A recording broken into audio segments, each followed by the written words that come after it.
I want to talk about margins this morning. In fact, I have a feeling I'm going to be talking about margins for a couple of weeks. Margins, creating space to breathe. A margin is the portion around the edge of the page that you intentionally leave blank. It would create a lot of anxiety if there were no margins or space or punctuation.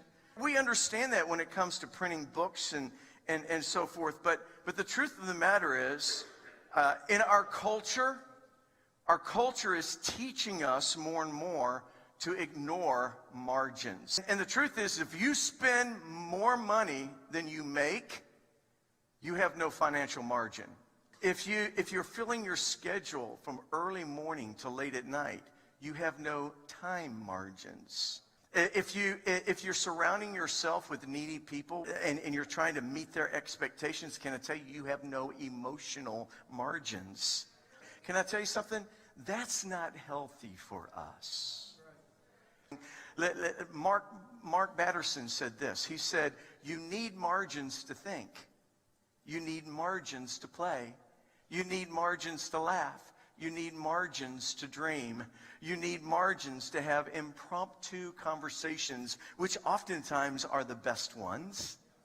You need margins to seize unanticipated opportunities. Let me put it this way. Margins make you pleasant. No margins make you grumpy. Margins allow you to be generous. If you don't have margins, you become like a Scrooge. Margins help you to listen. No margins makes it difficult to care. Margins give you space to learn and to dream. No margins will paralyze you. Margins give you peace. I don't know about you, but I love peace. Margins give you peace. No margins makes you anxious. Margins are where faith abounds, but no margins is what creates fear. Margins allow you to hear that still small voice that I am so deeply in love with. But whenever you don't have margins, it drowns out his voice. Listen, if we don't have margins, he's not going to. A few months ago, he said to me, he said, Richard, I will not dishonor myself by getting in a competition with other voices.